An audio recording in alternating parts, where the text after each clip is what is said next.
Isang maganda at isang masaganang araw muli sa inyong lahat, mga repa. At ayun ang masipag kong kapatid, maaga pang nagkumpay para sa aming mga alagang kambing. At ako naman ay didiretso doon sa bahay ng mga kambing para magpadede sa mga bagong bisiro. At ito ang gamit kong padedehan, plastic bottle ng soft drinks. At dahil medyo malayo pa ang bahay ng mga kambing, kaya tara, samahan niyo ako maglakad. At habang tayo ay naglalakad, atin na rin tanawin ang pinapalinis kong taniman ng pinya. Ayun, at malinis na.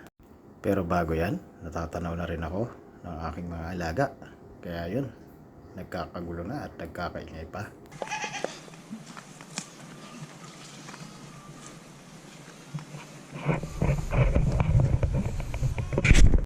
At narito na nga ako sa bahay ng mga kambing.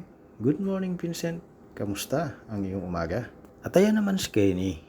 Nakapamintana na. Diretso na tayo sa bagong panganak na si Hope.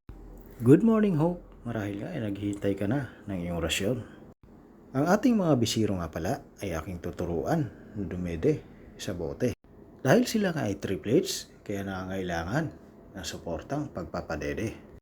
Nang sa gayon, ay mapunuan natin ang kakulangan ng gatas mula sa kanilang ina. Sadya nga lang mahirap magturo sa mga bagong bisiro, kaya onting tiyaga. Pasasaan ba't masasanay din sila? Di naman tayo gugugol na mahabang panahon sa pagtuturo.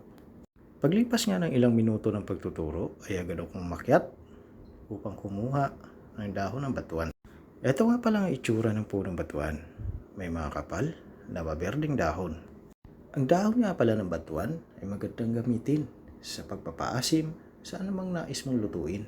Mas maganda kung sa sinigang. Ngunit sa pagkakataong ito ay gagamitin ko sa binuhong manok. Sisiguraduhin ko lamang na ang aking kukunin ay ang murang dahon nito o ang pinakatalbos. At puputol na rin pala ako ng kawayan na siyang aking gagamitin na paglulutuan.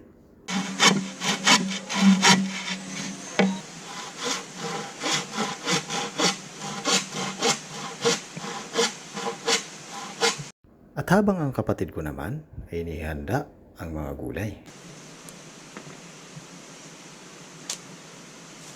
Dahil tapos na rin naman ako, kaya maghimay na ako ng malunggay.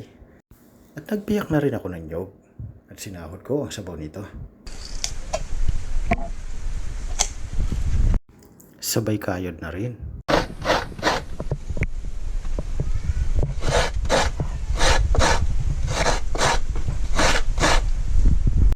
At ang dalawa ko na rin kapatid ang naglinis ng kinatay na manok.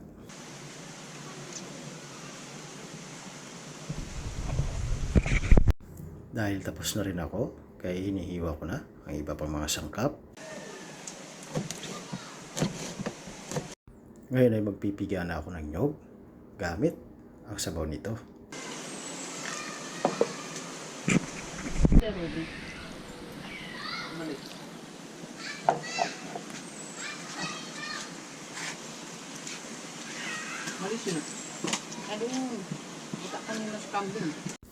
Ayan, at handa nang ilagay ang mga karne sa biyas ng kawayan.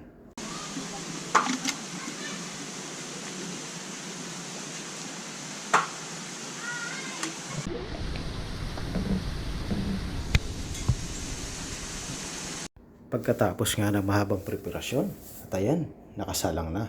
Naku po, ubos na naman ang kahoy ni brother. At luto ng sinaing. Ayan, ilalagay ko na ito sa dahon ng saging. At eto na nga. Naku po, negro. At ayan nga, muntik na masunog ang aming sinaing.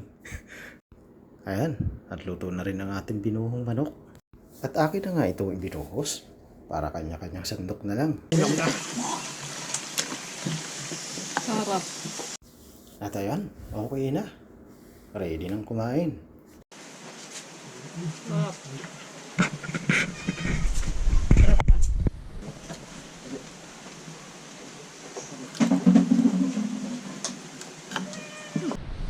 Kain.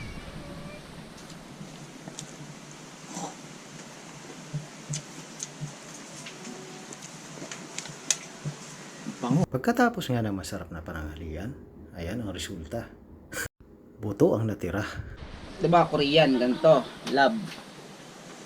Pilipinas. Ito. American. Ganyan. Di nga. Spider-Man. Ganun yun, American.